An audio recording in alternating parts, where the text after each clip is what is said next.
Antonio. Without further ado, let me introduce Adam Brown.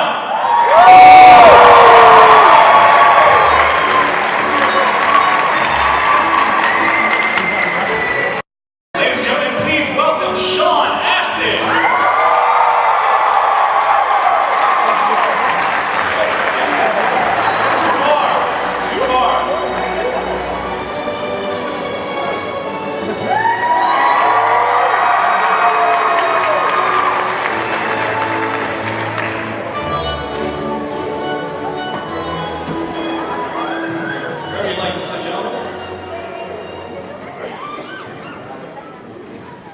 Hobbits and dwarves sitting together, I don't know. First of all, welcome to San Antonio and Alamo City Comic Con.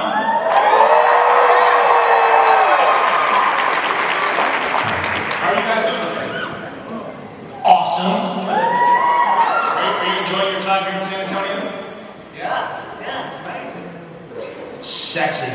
That is pretty accurate. No, I went for a run yesterday and then went down by the river. And it was just, this is sexy town. It's very nice room. So, what are you two up to right now? At the moment? Well, I mean, I'm trying to get the Hobbit theme song out of my head for a second. It's been playing on a loop for the past, like, 12 years now? Yeah, well. So actually, I had What the Fox Says on my head right before that. What does the fox say? That was a command performance right there. I was first to see it. No, it's great. We were just sitting right next to each other at the autograph table and watching and meeting people and their families. And I just did a photo op session. I think we took 50 pictures in 12 minutes. So it was fast but fun. It's like surfing people. Nice to see you. Nice to see you. Nice to see you. Nice to see you. Nice to see you. Nice to see you. It's pretty good. Is it really nice to see all of them? Yeah. Okay, great. Good. And Adam, how about you? Yeah, definitely. It's always good to kind of meet the people that are watching your stuff, watching. And how far are we out from the desolation of smog? So it comes out on the 13th of December. Have you wrapped filming for all three films yet? We have. We wrapped it in New Zealand possibly 2 months ago. So we had a wrap party in the blooper reel and got very, very drunk. and now the rumours are happening if we're going back again.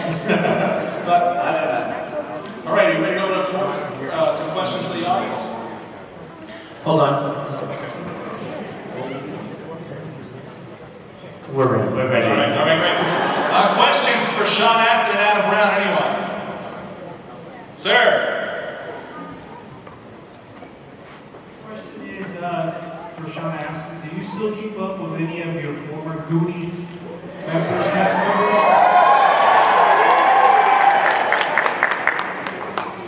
Yes. Corey Feldman and I have become, these 27, 8 years, pretty comfortable interacting with each other and call each other and tweet each other and yeah. So I was a guest. I did a cameo in his music video that came out a little while ago. And so yeah, and I think everybody else, I haven't really seen everybody else for a long time. But I think we all saw each other at a reunion photo. Wait till you get to the reunion photo stage. It's wonderful.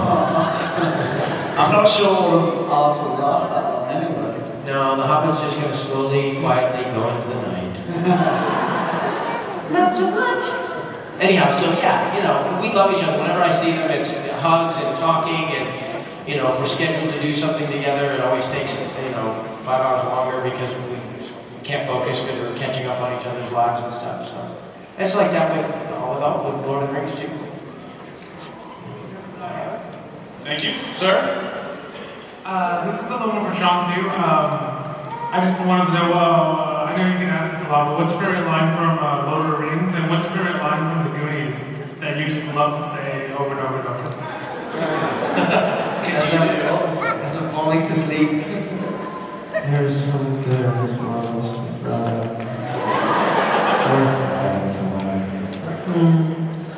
And Don't you guys see? Don't you realize? Just a copper pot. He was a pro.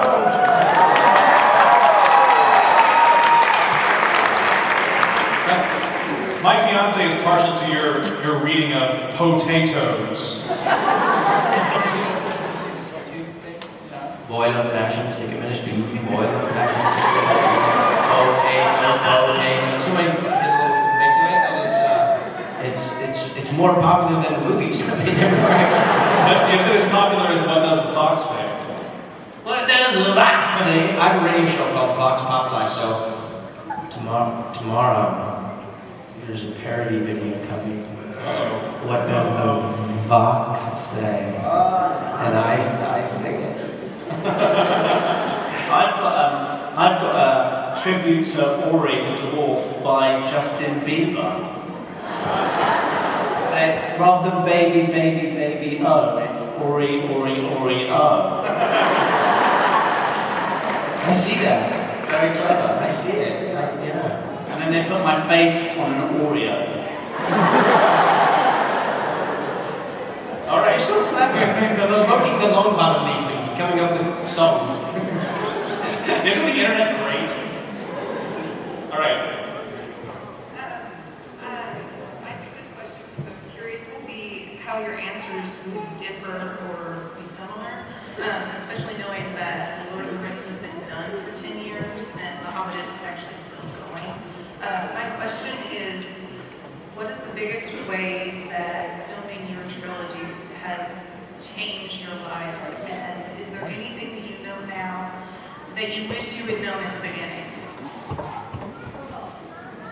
You can only answer the first half of it, I guess. Well, no, I mean, you went through the whole press tilt the world for the first one. Yeah, that was madness. Just jumping on planes with your face on it. To be fair, my face is right by the emergency exit, but I'm still on a plane. So in the event of emergency, they'll be coming out of your mouth? Coming out of Ori's mouth, yeah. I must say, for me, the first thing that comes to my mind is what happened to my consciousness during the publicity cycle, the releasing them and the award cycle, and it was, you know, my parents are famous actors, John Astin, Gomez from the original Adams Family, and Patty Duke from playing Helen Keller. I was 12, I made $100 million. Never mind, I couldn't get elected to the school president next year, but that's not important right now. But I had some experience with recognizability and maybe, you know, after Rudy, maybe fame. Certainly after Encino Man, there was celebrity, but nothing prepared me for what would happen when Lord of the Rings came out. And I fair lost my mind for a while. No fun. Fun, exciting, thrilling, crazy, and a little out of control. Not out of control like drinking or doing drugs or anything, but out of control. My mind was just, you know, I've always wanted to do a lot of different things. You know, I want to, you know, as a director, as a producer, as a writer, as a radio host, as a whatever, as a teacher, you know, I want to be involved in politics. I want all these different things. And all of a sudden, The Lord of the Rings came out. It was like, green lights, baby, whatever you want. It's right in front of you. And I didn't have any capacity to prioritize.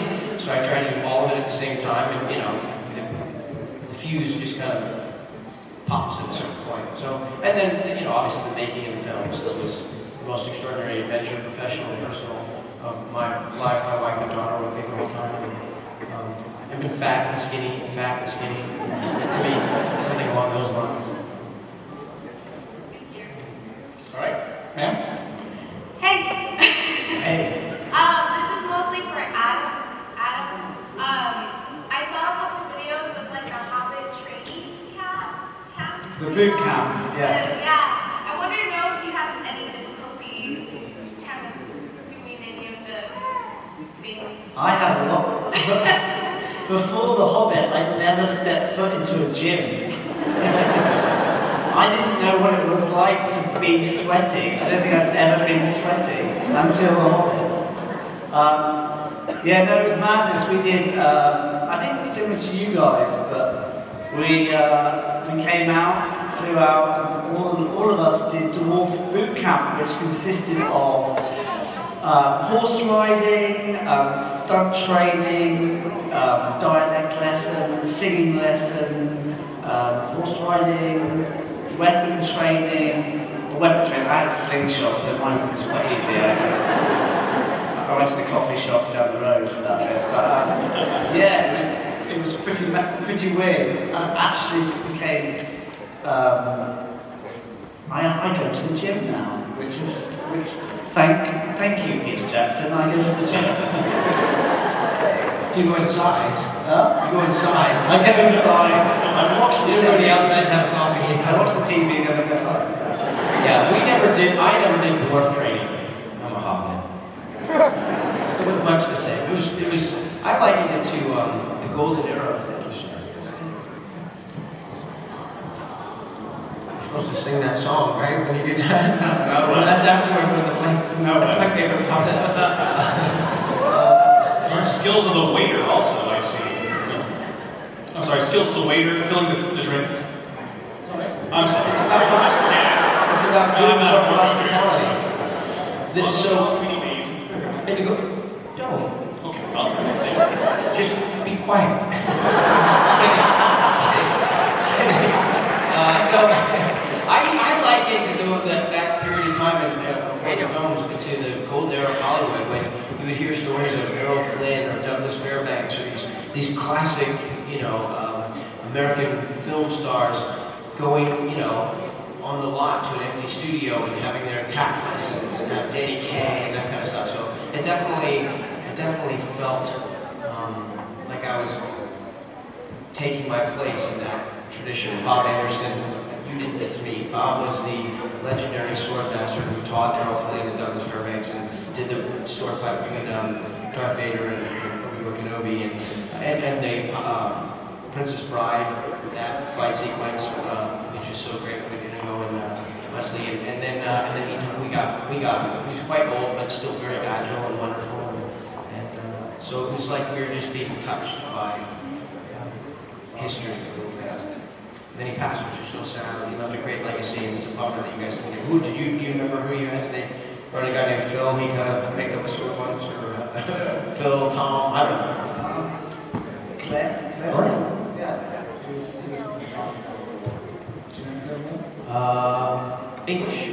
No, Kiwi. I don't know if we worked together. I don't think we did. There's so many stunt people.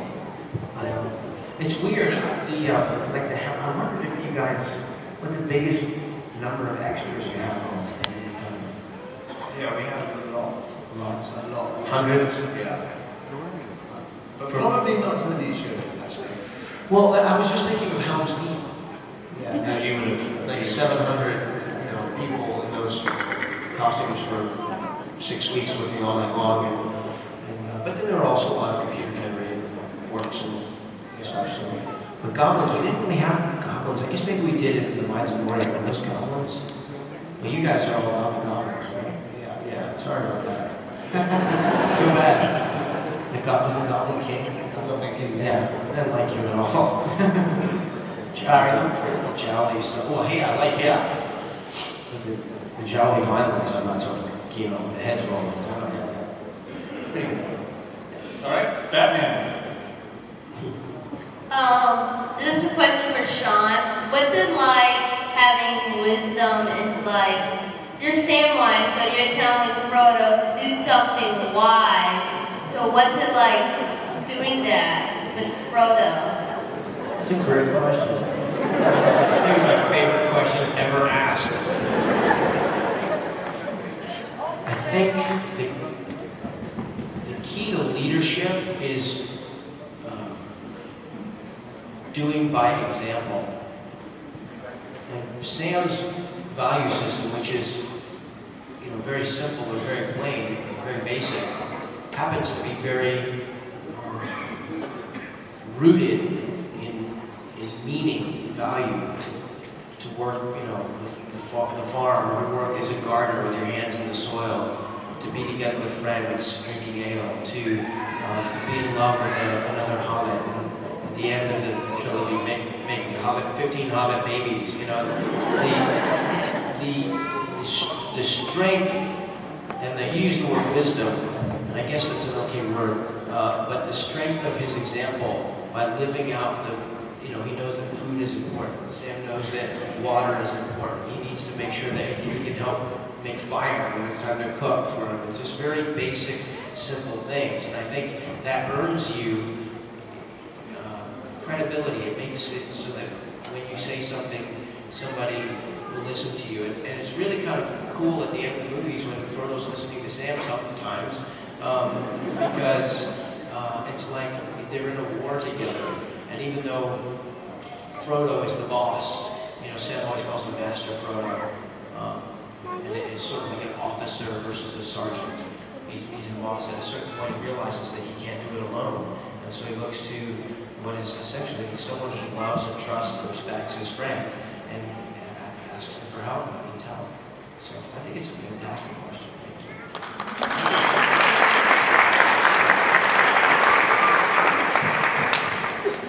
Adam? Lauren. How long did it take you to learn Kuzdu, the dwarf's language, and do you think we could hear some today? Oh my gosh. Excuse me. I'm going to hide now. We did it in dwarf training, so it was part of the dwarf boot camp. We had a great dialect teacher called Leith. She was brilliant. And can I do any? Oh my gosh. I think if you pull up the lyric on your phone and then hand it to one of these people, he'll read it from the phone. Is that better? Is that easier? Maybe. Maybe he won't just take your phone. Maybe you could read some, you could say Do you something. know some? Yeah. Go on then. Ni kreet fund? Ik big tooth. No, ni kreet fund. Never trust an L. She said I love you. I don't know what you said.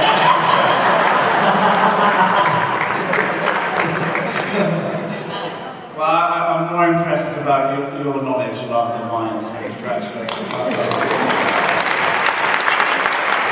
Funny, I've learned more about certain lines of dialogue or Hobbiton or Elvish or whatever as a function of going to conventions.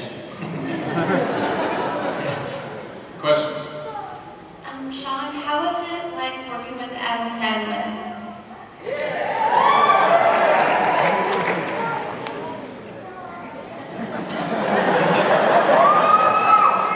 Well, I kept saying it was only protein things, and he was like, you can't tell me that. I was like, Daddy, I'm sorry. Adam loved the character of Doug. It really, he wrote it, sort of. I don't know if he wrote it, but he put a lot of himself, he's a producer of these things, and he put a lot of himself into it. So when we were filming, I would do something, and he'd be literally like bouncing up and down with excitement behind the monitor, and he'd say, try like this, do it like that. And so I did, and I felt like I was his puppet.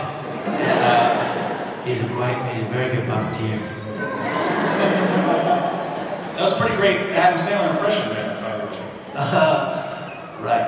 Well, it's not quite as good as the dwarfish. Is it dwarfish? Dwarfish?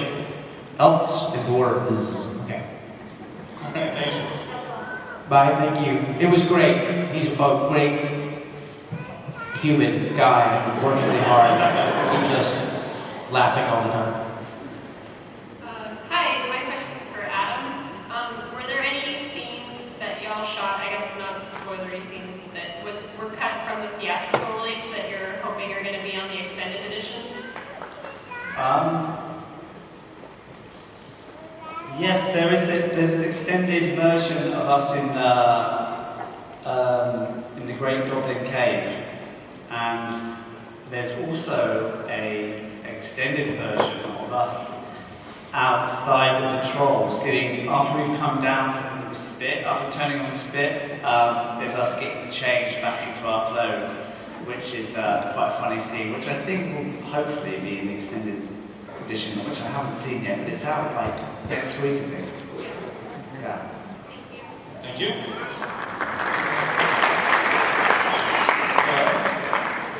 What's it like running from the Dog Riders? Say that again? What's it like running from the Dog Riders? What's it like running from the Dark Riders. Dark Riders?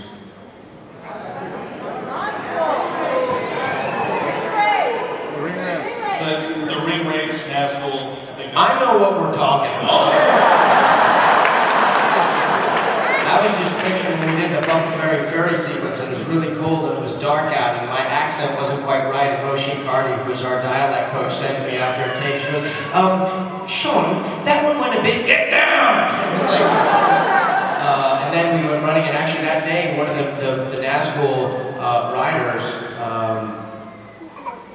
well, it wasn't the rider, I guess it was just his horse, fell into the water off of the dock, and went up to his chest in the water and was really freaked out. And is it Doug? Randy? The stunt guy just went up and slapped the horse, and it kind of shocked him back into his senses, and then he let him out of the water. But what is it like running from the Nazgul? Well, it's not like the Chicago Marathon I just ran, which was fun the whole time. Thank you for asking your question. Thank you. Sir? This question's to you, Sean Astin. I was a fan of the show 24, and you were on the 5th season. I just want to ask, how did you get that role, and what interested you in being that character? That's a great story.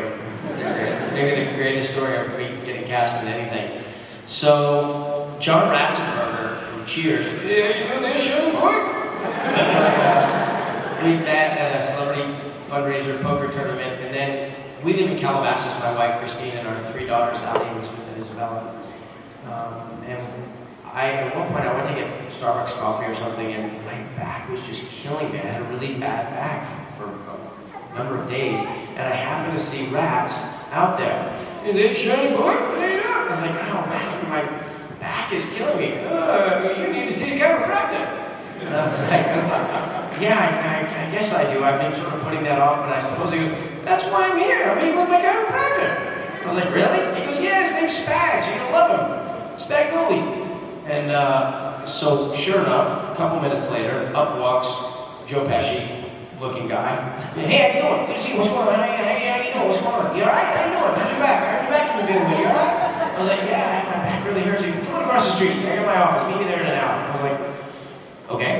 So I go over there in an hour. Now I'm a guy who's in physical pain. And I'm sitting it's a strip mall, and it's just a little office in a strip mall, and I'm sitting in the outer office, and Spag comes down the hallway, kind of yelling at me, hey, what, you like 24? A random, non sequitur question, do I like 24? I had seen the pilot, which I loved, because I wanted to direct episodes of it, but then I sort of was bummed out I didn't get to direct it, so I never watched the rest of it, and now we're in season 4 or 5. And, but I said, of course, as anyone should, like, yeah, I love it. He was great. You want to meet the creator? Like, what? He goes, yeah, Joel, he's my buddy. Come on in. Come here. Come meet Joel. I was like, okay. So I go walking down the hall, and he opens the door. He goes, hey, Joel, this is Sean Astin, who played Rudy. Sean, this is my buddy Joel. He opens the door. Guy's in his underwear. Face down on the table. And he looks up and he goes, hey. He goes, you want to be on the show? I said, I'd love to be on the show. He goes, great, you're on the show. I was like, I called my agent, I was like, who needs you? Hanging out in different, like, I'm gonna get a shiatsu massage and try and get on, Glee or something. So, it was a great experience. My favorite thing was that I didn't have to put on Hobbit feet. It was around the corner from my house. I got to wear a suit and say, smart things. And, yeah, it was good. I mean, it really was. Sam doesn't really, we all focus on Sam's amazing dialogue scenes, There's some good left in this world, Mr. Frodo. It's worth fighting for. So, but if in the span of 2 years, that's like this much on this one page and one script.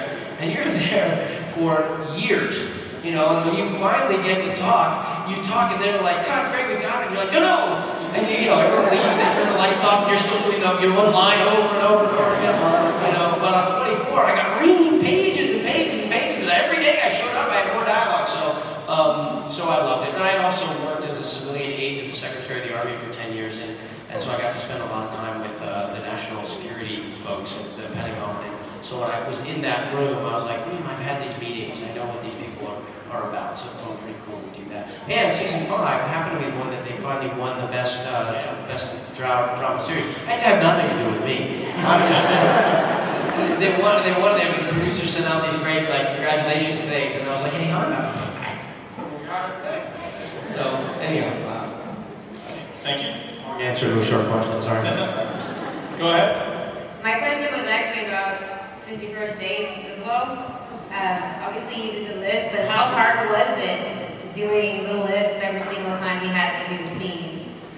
So there's this movie that Adam Sandler produced and starred in called 51st Dates with Drew Barrymore, and Drew Barrymore is injured in an accident before the movie starts, and so she has brain damage. She can remember things in her life, but she can't retain any new memories. This happens, and so basically every morning when she wakes up, it's like a fresh slate. So this guy, Adam falls in love with her, and every day he's got to convince her again to fall in love with him. So it's kind of a beautiful story actually.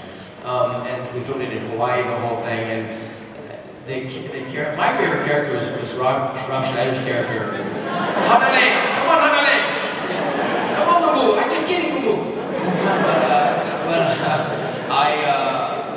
When I auditioned for it, when I met with them, I didn't even want to go in on it because there was no part. Doug wasn't really even written in the script. It was very, in the background. Her brother, Adam Sandler's brother, who, I'll show you a picture when we get back to the tables, but it's mesh shirt, super tan, like,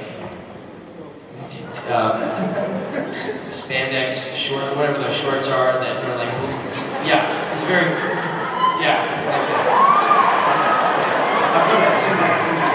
Okay, so anyhow, I went to meet with the producer and writer, sorry, the director and the writer, and we had this great meeting, and it was a long meeting, and I was a little bit surprised because next door, it's on Sony Studios lot, next door they were doing the scoring session which is all the music, they had an orchestra there for, what was it called, Anger Management, and then that Peter had directed as well, and they're just talking to me, and he needs to be in there sort of saying, a little louder on this, a little quieter on that, and bring the music cue up, and he's there talking to me, so I felt like a big shot.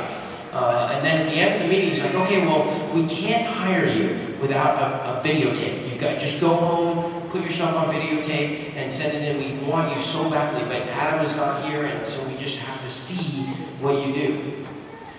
And I wasn't going to do it, but then I said, okay, I'll do it. And then they said to me, and we're thinking about going with a lisp. I have no sense of humor. The funniest movies I've been in, I didn't get that they were funny at the time. I was just like an idiot. So but anyhow, I got home, and then I wasn't going to do it because I had to get back up to Canada where I was directing the show and stuff, and my wife just said, go do it now. I'm like, the car's coming, I'm going to go to the airport. She goes, do it now. Okay. So I go out, and I get this really big clapboard, this, take two, that kind of a thing, slate. That you get as a novelty thing, and I brought that out, and then I put my hat on backwards and my sunglasses on, and I put on a Carhartt jacket, and I was treating him more like a hick than what he became, and I did it a couple times, and it was okay, actually, it was okay, and my buddy came over to film it, and my wife was there, and I just thought, okay, I'll try the lisp, and I did the lisp once, and it was like, there's no other way to do this. There's just no other way to do it. The character doesn't work without it. So it was fun. It was easy to do. I happen to have a lisp in my repertoire, so it's not really difficult. Can you do it? With a bit of a date. With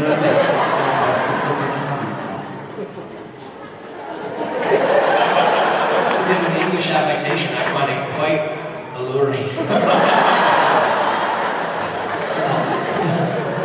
Your question? So I was at the Star Wars panel a little bit earlier, and they were talking about the pros and cons and kind of the dedication that you have to go into when you're starting a franchise and you actually plan to go through it.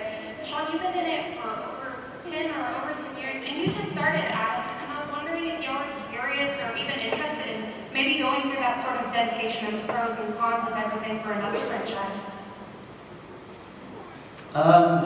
Yeah. It was weird because we came onto the set doing The Hobbit with the fantastic work that these guys had done, and that was almost kind of like another added kind of pressure than just realizing. And also, we didn't realize we were doing a franchise at the time. We just thought we were doing 2 movies, and then during shooting it became 3 movies. But no, it's been fantastic. I mean, it's been a lot of work, and 2.5 years of my life. I've pretty much been down in New Zealand. I've come home a bit, and that's a real hard thing to do. Say goodbye to your friends and your family, and heading to the other side of the world. But would I do it again? Yes, I would, definitely. It's been incredible. It's fantastic like having you guys there, because you just remind me all the time, going, oh, and that bit you did, I was like, oh my gosh, yeah, that scene, oh, I remember that scene. And it's kind of a constantly remembering it, and I think that's a great thing. Like, it's been the most fantastic experience of my life being down there, and I'm glad that I'm reminded by doing things like this and seeing you guys about it. So I would definitely do it again. Yeah, definitely. We were talking earlier, and Lord of the Rings is a trilogy, and I guess The Hobbit will be a trilogy as well. But what do you call 6? Is it a saga? Is it a... what is it? I don't know. You need to think. I think a saga works. A saga works. Really? We're not like Buck Rogers across the 21st century. It's like, what else? They call Star Wars a saga. That's 6 movies. Right, that's why I don't like saga for Lord of the Rings, because Star Wars has that one camped out. So what are we going to do? Lord of the Rings and The Hobbit. The 6-pack. The 6-pack. That's exactly right. That's exactly right. Orlando Bloom is the spokesperson for the entire series. Yeah. Your voice go. Hi. I was wondering, well, what acting is like for y'all, and what advice y'all have for future actors and actresses. I think that's Finally, how you local say it. patois. What is acting like for y'all? I forgot what I was in San Antonio for a second. What? Yeah, you go. It's a stupid profession. And I kind of have done it too long to change now. I always think, oh, it's too late for me to be a doctor now. It's too late for me to train and do something else. No, it's something that I guess if you want to do it, you will do it. You'll have no money for a long time, and then you'll have a bit of money, and then you'll have no money, and if you can live like that, then hooray, and that you're an actor. But it's also, you get to meet incredible people. You become so close with the group of people that you're working with, and then it's the next project, and then you're so close with those group of people. What do you think? First, I would agree with everything you just said. I would think, for me, anytime I try to answer the question that broadly, what is acting like? What does it mean to be an actor? I can't help but think of it in terms of context.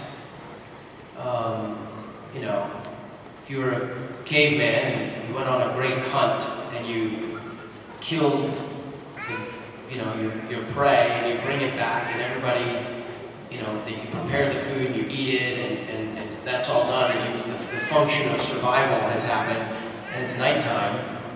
It gets what now? And then, those of us who weren't quite as good at the hunt are looked at because we can do funny voices and we can tell stories and we can role play, reenact the kinds of events and experiences that happen in everyday life. And people in their life they don't necessarily live with drama. I mean, maybe drama in a life, somebody's got to go to the hospital, this kind of thing. But the purpose of acting, the purpose of making, of writing plays and performing is to create an experience for the audience. And the Greeks call it catharsis. So, you know, if you see a certain play, I did Rudy, and people come up to me all the time, I cry so hard when I watch Rudy, and big football players are like, dude, I cried in the movie. And you realize that what you're doing is you're helping on some level, if it's humor, if it's drama, in terms of these worlds that have been created, our you know, ability to help access the ideas and the space of it. But really what you do is you're unlocking something within people. You're unlocking the ability to cry. You're facilitating joy and fear if you're into a horror movie or Walking Dead or whatever, you know. Walking Dead. But anyhow, so that's it. It's like you're participating in a generations-long tradition, and I feel like it's my job to try, through the silliness of it, to you know, to remember that. On that note, we've got to wrap it up. Before we dismiss here, we've got a drawing for a great,